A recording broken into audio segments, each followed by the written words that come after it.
Hello everyone, this is Miss Griffith and we have another writing lesson today.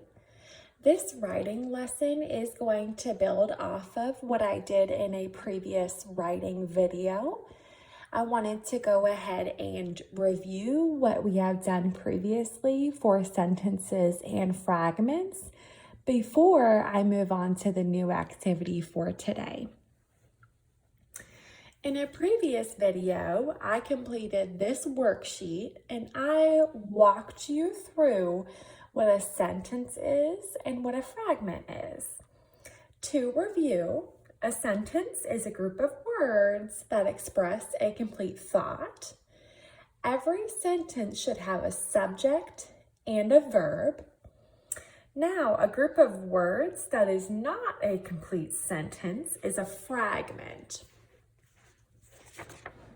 A subject in a complete sentence is normally a person, so we can think of doctors, friends, moms, and teachers. And verbs or actions in complete sentences can look like running, jumping, swimming, hopping, and so on. So I am going to work my way through these group of words or statements, and my job as a writer today is to determine which statements are complete sentences with a subject and a verb, and which statements are fragments that do not express a complete thought. I'm going to go ahead and read the directions before I begin. If the group of words is a complete sentence, write the letter S on the line. If the group of words is a fragment, write an F on the line. Yesterday, when I got off the school bus. Yesterday, when I got off the school bus. That is not a complete thought because the writer who wrote that sentence does not tell us what happened when they got off the school bus. Because it is not a complete thought, it is a fragment, so I wrote an F on the line. My friend Sheila and I saw a brown toad hopping on the sidewalk. My friend Sheila and I saw a brown toad hopping on the sidewalk.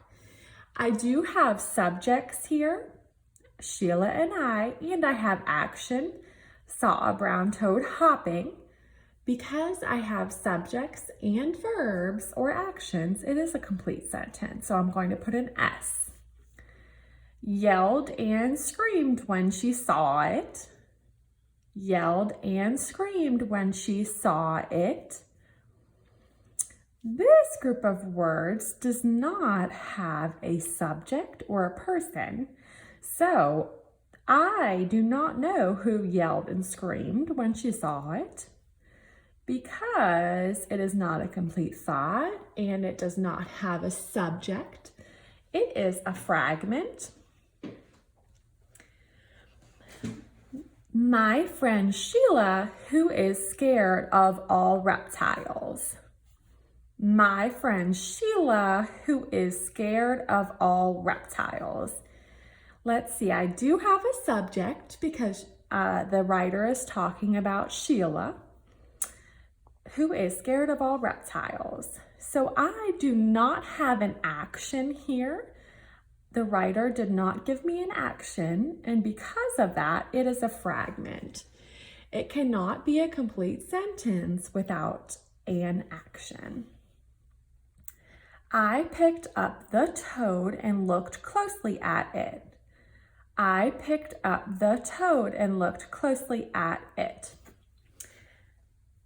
There is a subject or person, the writer, and there is an action, picked up the toad and looked closely at it. I have a subject and I have a verb. It is a complete sentence. had dry, bumpy skin on its body. This group of words does not have a subject, a person. Who had dry and bumpy skin? I'm not sure. Because it does not have a subject, it is a fragment. Sheila said, I don't want to see that ugly toad. I have my subject or person, Sheila, and the action is she's saying, or she said it. It is a complete sentence because I have my subject and I have my action. Said, then close your eyes, Sheila. This group of words here does not have a subject or a person. The writer does not tell me who is saying this or who said this. And because of that, it is a fragment or an incomplete thought. Sheila was mad and she ran off. I have my person or my subject, and I have my action, was mad and ran off. Subject and action, complete sentence. I put the toad in my backpack. I have my subject and I have the action. Because I have both, it is a complete sentence.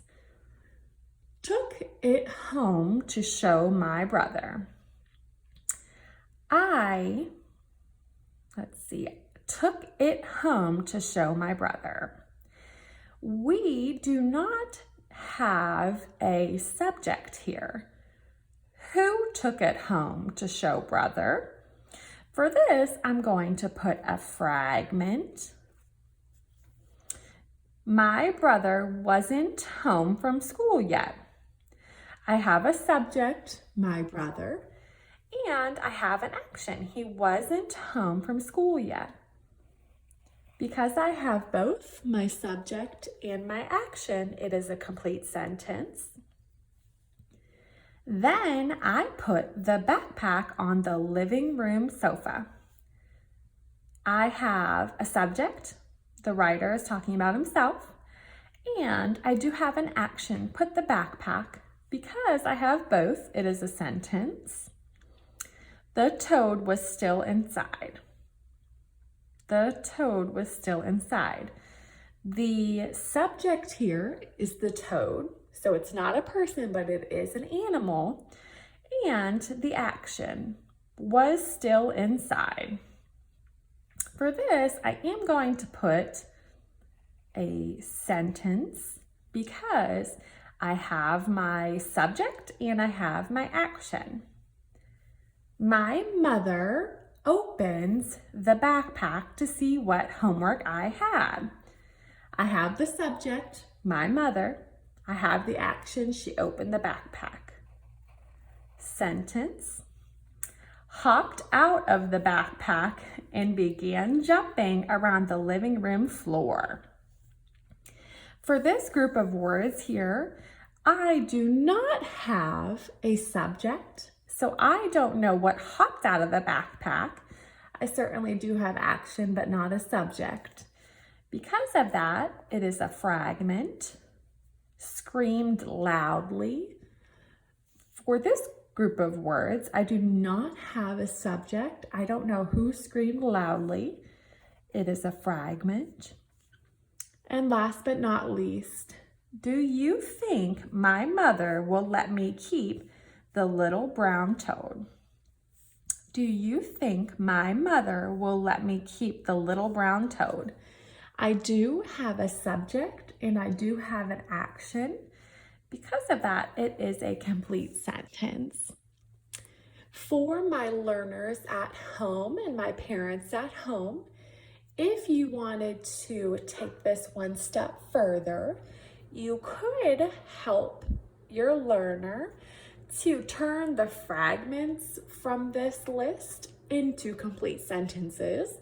So that is an additional writing activity that you could do if you wanted. It's not necessary, but just an ideal for you. And all of my writers at home, I want to encourage you to think about the sentences that you're writing. You want to make sure that your sentences express a complete thought. And you want to make sure that your sentences in writing have a subject, so a person, or it could be an object, and that it also has a verb or an action. Thanks for watching.